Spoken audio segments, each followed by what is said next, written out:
Okay, so before I start, I'd like to thank GoPhobo Screenings and Paramount Pictures for allowing me to get a fan screening to see Novocaine before it releases this Friday, technically Thursday at 7 p.m., March 14th.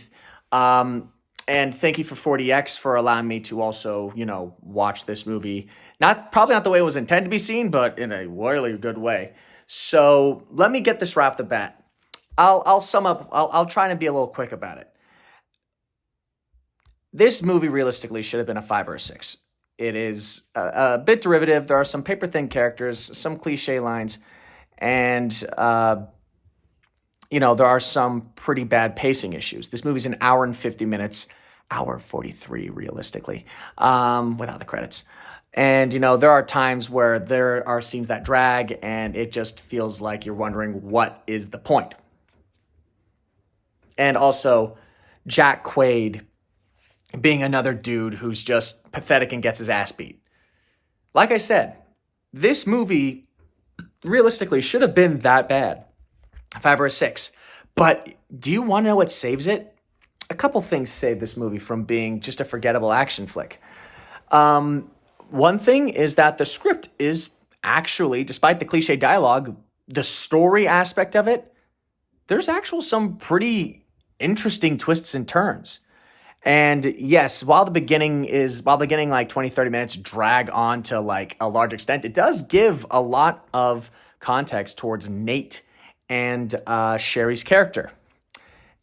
Which Novocaine does follow the story of a guy who can't, an assistant bank manager who can't feel pain, whose girlfriend gets kidnapped by a bunch of bank robbers, and he sets off an adventure to get her back. And like I said, he can't feel pain. Now, what you need to go see this movie for, which I'm just going to say this now. My score, 7 out of 10. It's more like a lower 7. But honestly, I saw this in 40X and the action. This movie doesn't really have that big of a rewatchability factor to it.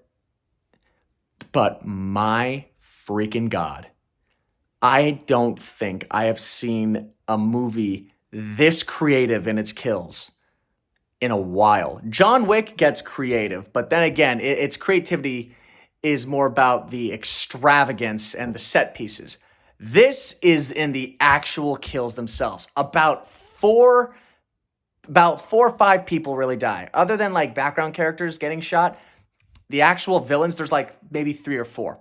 The way that some of these people die or get injured is absolutely fucking insane. It is insane. You have characters that you have here's some of the examples of, without giving too much away. You have Jack Quaid's character doing ridiculous shit, like pounding the ground full of broken glass to blind a dude. You also have him taking an arrow and sticking it in another guy. Like he gets shot with an arrow and then he jams it into another guy. The extravagance and the creativity behind the action here and some of the kills is it's beyond commendable. I cannot praise the filmmakers enough, especially Jack Quaid, who, you can clearly tell he is doing a lot of the stuff here himself.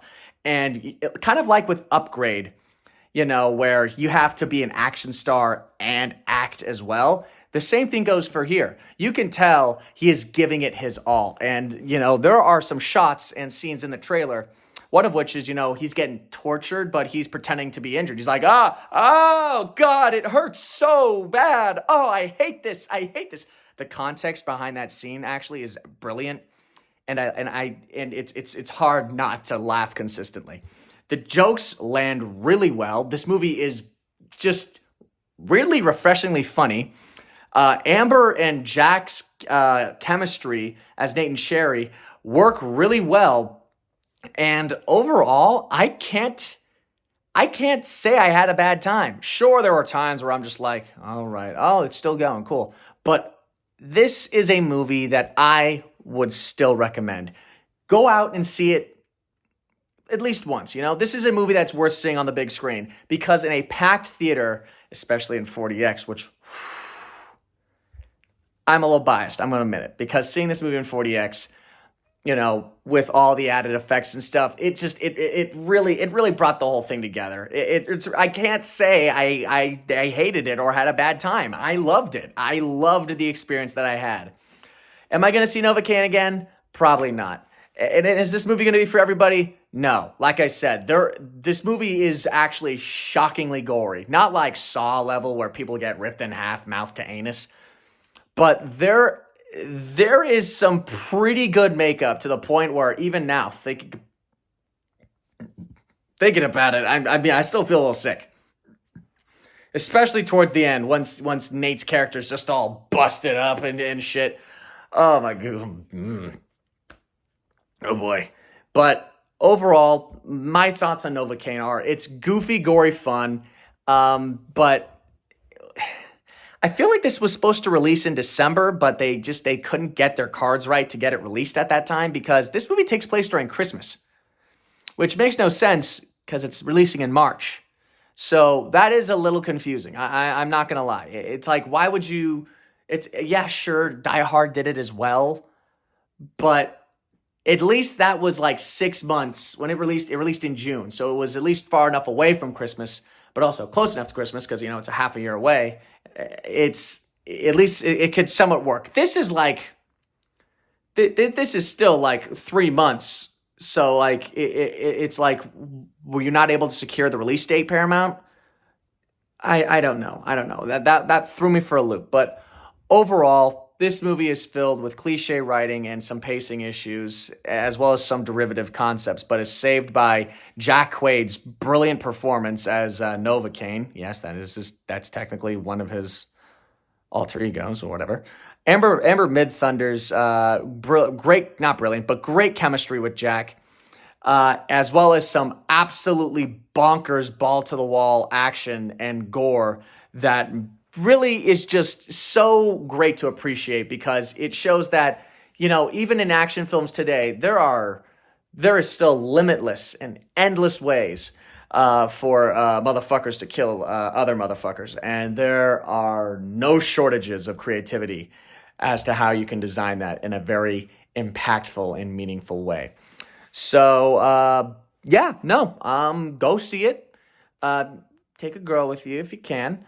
And really, go in with some minor tempered expectations. This is an action film first and foremost, and it knows what it is. And I think it is well worth your money and well worth your time. But rewatchability, probably not so much. Anywho, that's my review on Novocaine. Go see it. I promise you're not going to have a bad time.